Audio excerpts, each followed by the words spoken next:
নমস্কার বন্ধুরা, আমার ভালোবাসা রান্নার চ্যানেলে আপনাদের সবাইকে স্বাগত।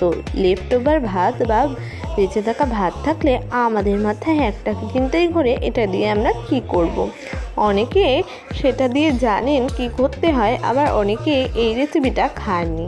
যেরকম আমার মতো ব্যাচেলার ছেলেমেয়ে কিংবা আমার মতো নতুন নতুন রাঁধুনিরা এই রেসিপিটা খুব সহজেই করে খেতে পারেন ফ্রাইড রাইসের মতো করে। তাই আমিও আজকে ফ্রাইড রাইস খাওয়ার ইচ্ছায় এই রেসিপিটা বানিয়ে নিলাম। এটা হলো ভাত ভাজা। আর এই ভাত ভাজার জন্য আমি আগের দিনের রাত্রির বাসি ভাত নিয়ে তার সাথে নিয়ে নিয়েছি শীতের সবজি, মটরশুঁটি, পেঁয়াজ, রসুন, ক্যাপসিকাম, গাজর, আর হলো একটুখানি বিনস, আর হলো লঙ্কা কুচি, সমস্ত কেটে নিয়েছি। এবার কড়াইতে সাদা তেল গরম করে নিয়েছি। এই জায়গায় আপনি ইয়েও দিতে পারেন, ঘি কিংবা বাটার দিতে পারেন। এবার এখানে আগের থেকেই একটা ডিম ভাঙা ছিল, সেটাই একটু কুসুমটা বেশি ছিল, সেই জন্য ওটা তেলে দেওয়ার সাথে সাথেই ফেনা কেটে গেছে। এবার ওই ফেনা কাটা তেলের মধ্যেই রসুন কুচি, পেঁয়াজ কুচি, গাজর কুচি সমস্ত দিয়ে নাড়ি চাড়ি ভেজে নিয়ে একটুখানি দিয়ে দিলাম বিনস কুচি। এরপর ওটা দিয়েও ভালো করে নাড়ি চাড়িয়ে ভেজে নিয়ে দিয়ে দিলাম ক্যাপসিকাম কুচিটা। এটা দিয়েও ভালো করে নাড়ি চাড়িয়ে ভেজে নিচ্ছি যতক্ষণ না পর্যন্ত জিনিসগুলো ভাজা হচ্ছে। এরপর এর মধ্যে দিয়ে দিলাম একটুখানি সুইট কর্ন। এটা আপনার ইচ্ছা থাকলে দিতে পারেন, আবার নাও দিতে পারেন যদি আপনার না থাকে। এরপর এর মধ্যে দিয়ে দিলাম একটু পরিমাণে সল্ট বা নুন। ওটা দিয়ে ভালো করে নাড়িয়ে চাড়িয়ে এর মধ্যে দিয়ে দিলাম একটু পরিমাণে সুগার বা মিষ্টি।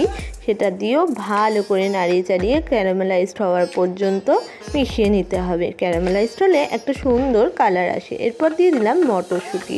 ওটা দিয়েও ভালো করে নাড়িয়ে চাড়িয়ে ভেজে নিচ্ছি সমস্ত সবজিটা। এরপর এর মধ্যে একটুখানি লঙ্কা অ্যাড করে দিয়েছি, যেটা আমি কথা বলতে বলতে দেখাতে ভুলে গেছি। সমস্ত সবজিগুলো আমার ভালো করে ভাজা হয়ে গেছে। এবার আগের দিনের ভাতটা যেটা ছিল সেটা এর মধ্যে দিয়ে দিয়েছি, দিয়ে ভালো করে নাড়িয়ে চাড়িয়ে ভেজে নিচ্ছি যতক্ষণ না এটার মধ্যে ফ্লেভারগুলো ঢুকে যায়। এটা তো ভালো করে ভাজা হয়ে গেছে। এবার আমি ওই চিজি চাইনিজ নুডলসের যে মশলার প্যাকেটটা আছে ওটা এর মধ্যে সম্পূর্ণটা দিয়ে ভালো করে নাড়িয়ে চাড়িয়ে ভেজে নিচ্ছি যাতে এর মধ্যে ফ্লেভারগুলো ঢুকে যায়। এই জায়গায় আপনি অন্য যে কোনো মশলা বা সস সমস্ত দিতে পারেন। এখানে কিন্তু আমার ফ্রাইড রাইস এই রান্নাটা তৈরি হয়ে গেছে। এবার আমি এটাকে সার্ভ করে নিচ্ছি। তো তৈরি হয়ে গেছে আমাদের 5 মিনিটের ভাত ভাজার রেসিপি। তো এবার আমি এটাকে টেস্ট করে দেখছি এটা ঠিক কেমন হয়েছে।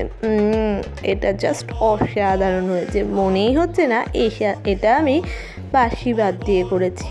একদম মনে হচ্ছে নতুন ধরনের একটা ফ্রাইড রাইসের রেসিপি। এই রকমই ভালো ভালো রেসিপি দেখতে আমাদের চ্যানেলকে অবশ্যই সাবস্ক্রাইব করে পাশে থাকা বেল আইকনটাকে প্রেস করে দেবেন। ভালো থাকবেন, ভালো রাখবেন, আর ভালো ভালো খাবার খাবেন।